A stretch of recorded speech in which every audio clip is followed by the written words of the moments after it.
Week 1 of the NFL preseason is officially in the books, and the Dallas Cowboys took on the Los Angeles Rams in a game that ended with the Rams coming out on top, 31-21. From the start, the Cowboys' offense struggled, especially early on, failing to find any rhythm. Thankfully, as the game progressed, their play improved noticeably. Two players who really stood out as the game went along were Malik Davis and Trayshawn Holden, who both flashed moments of brilliance that gave fans hope. Still, despite the 10-point loss, the game felt more like a beatdown than just a simple 10-point margin. But hey, it's preseason, the score isn't what matters most here, and no one's melting down over it.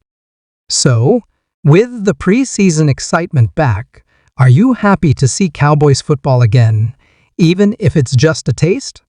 If so, smash that like button because I know I am. I'm definitely glad football is back, even if this wasn't the perfect start. So be like me, like the video, and let's dive into the injury updates.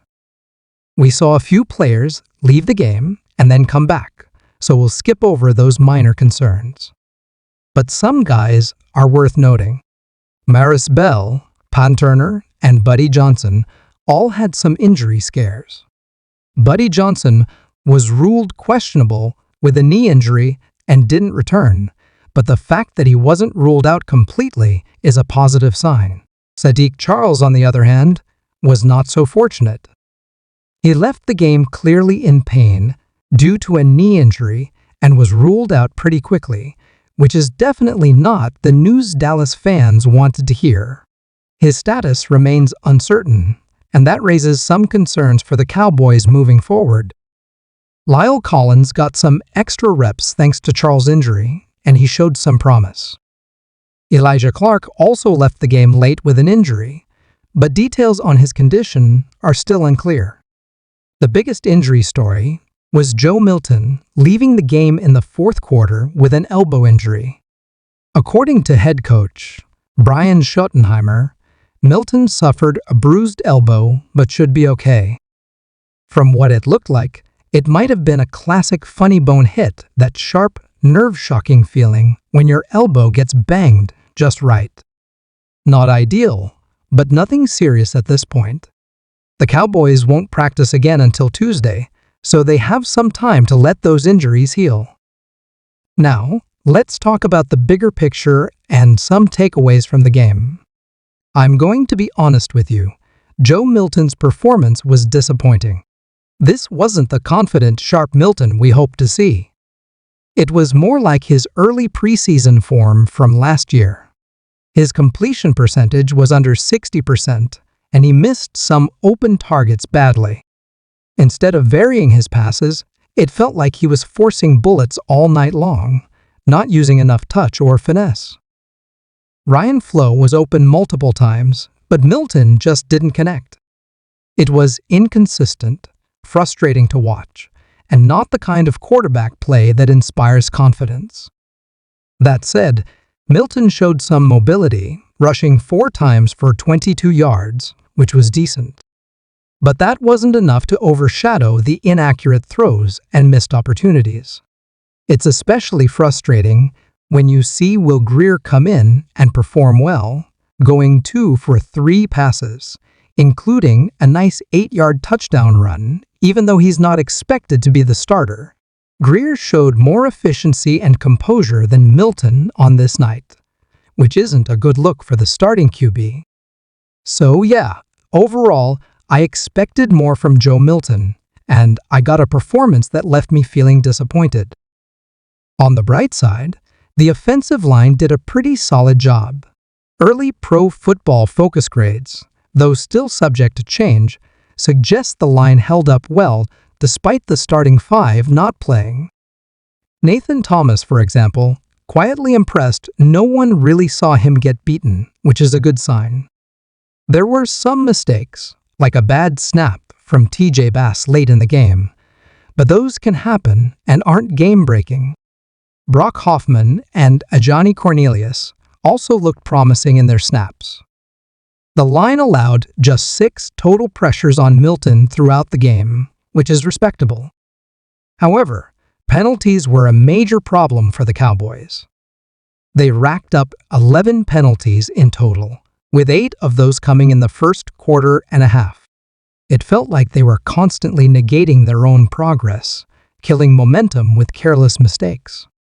To put it into perspective, on the Cowboys' first scoring drive, they gained 51 yards, but had 56 yards worth of penalties against them, meaning they actually lost yardage on a scoring drive. That's just unacceptable, even in preseason. You want to see discipline, especially on things like pre-snap penalties. This team needs to clean that up fast. Defensively, the biggest concerns are in the secondary.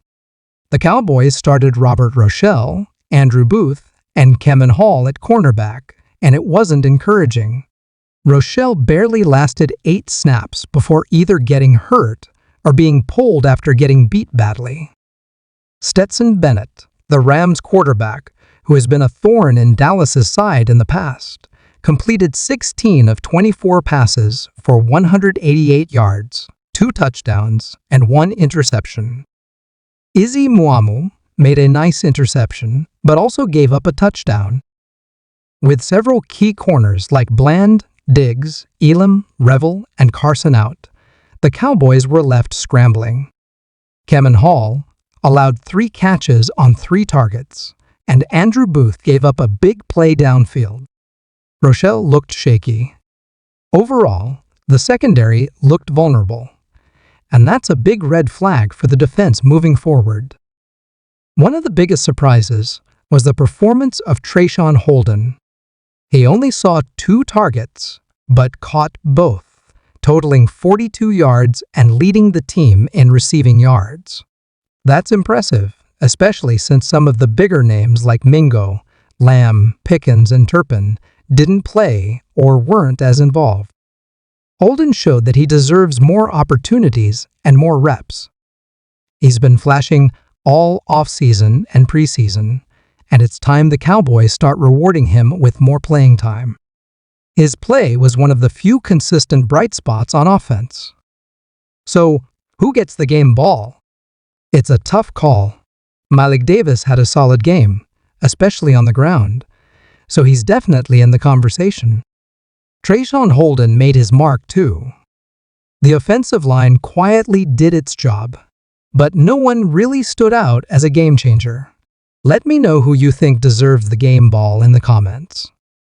To wrap it up, the Rams beat the Cowboys 31-21, and while Joe Milton should be fine after his elbow injury, the overall Cowboys' performance left a lot to be desired. The offense was inconsistent, the defense looked vulnerable, and penalties were out of control. Hopefully, the team cleans up these issues and comes out stronger in Week 2 of the preseason. We'll be live for every game, so make sure you're subscribed to stay up to date with all the latest Cowboys news. Before I go, a quick shout out: if you want to rock Cowboys gear, jerseys are on sale right now at chatsports.com with 20% off until midnight Eastern Time. The link is in the comments and description below. All right, that's it for today's recap. Grade the Cowboys' performance against the Rams, A, B, C, D, or F, and let me know why in the comments. Thanks for watching, and I'll see you next time with more Cowboys coverage.